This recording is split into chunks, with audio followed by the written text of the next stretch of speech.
This show, Shangri-La Frontier, at this point I really think it's my favorite video game style anime. Whether trapped in a video game, just playing a video game, it just clicks with me. And yeah, maybe we're only 8 episodes in, a lot can change, but given my absolute enjoyment that I've had for this show, it's everything I want in a series like this.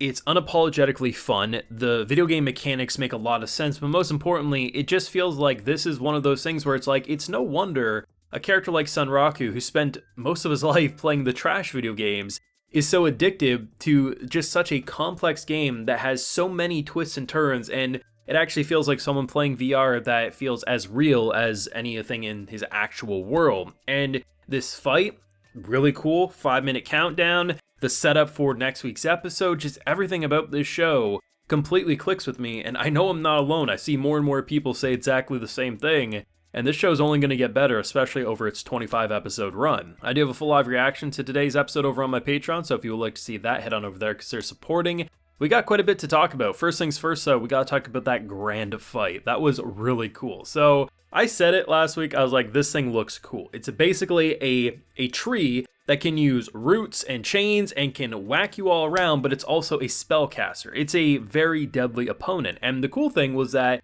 they said that Sunraku wouldn't know for a long time after this fight that he was actually the first one to fight it, which makes sense, right? He's the first one to discover this rabbit village to begin with, so things like these are a very unique scenario. Now, I wasn't thinking he was going to win in terms of defeating the thing. I thought he might actually have to go through a couple of different attempts to do this. And even in this episode, he actually gets close to pretty much having that mindset. Like, it doesn't matter if I lose. I mean, I'll just try again.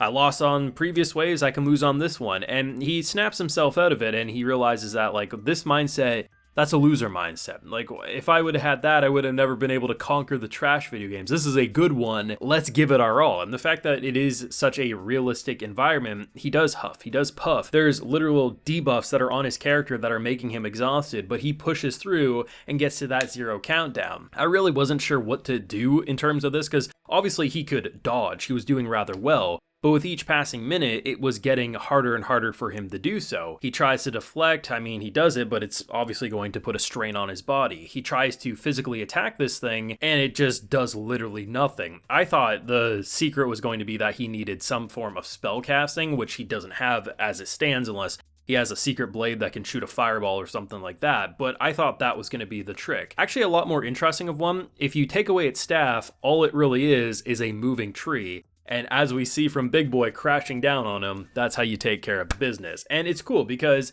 had he had maybe a couple more minutes, he might have figured that out. Maybe he would have not really thought anything of it, but just, you know, maybe if I attack over here, not thinking that if it doesn't have its staff, then it's just a moving tree. But you could see how it could definitely escalate. But it was really cool because I like the idea that despite at face value for Sunraku, him being like, I wanted an item, I wanted this or that. Oh, you're taking away my collar? I want that. Oh, but you're giving me a title. Thanks, that's nothing. It actually was a decent reward, and I'll jump into that in a minute, but I appreciate the fact that these 10 rounds that he went through, it actually pushed him to evolve his mentality for the game, come up with new fighting styles, or at the very least, new ways to interpret situations going forward. It was a good learning experience on top of gaining a little bit of XP. But most importantly, he did get a title that I think is going to benefit him greatly. So there's going to be a lot of situations that are going to be unique for him and currently him alone because no one else knows how to get to this scenario. The idea that basically, if you look at the simple moment with Emule's, I think she said it was her brother,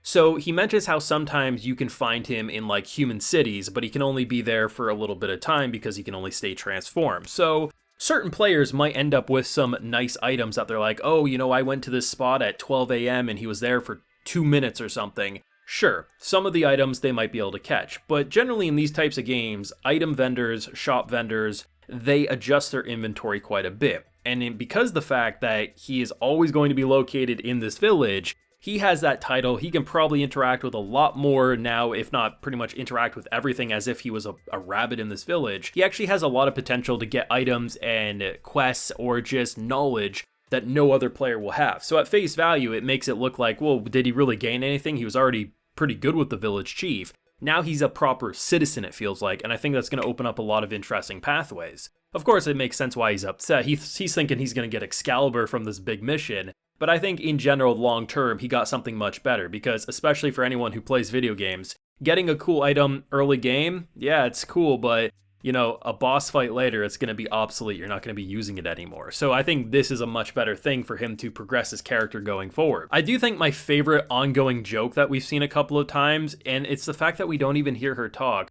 So when Sunraku was first approaching the city, right, when he was first trying to run in, I love the idea that there was this boy and girl, and the girl archer, you know, every time, whether it's something just happening on off the screen, or in this case, he's dressed as basically a ghost, she draws her bow ready to fire and he has to drag her away or like wave her down. It's happened like 2 episodes in a row, and I think it's been like 3 times total. I need this to be an ongoing gag because that really cracks me up.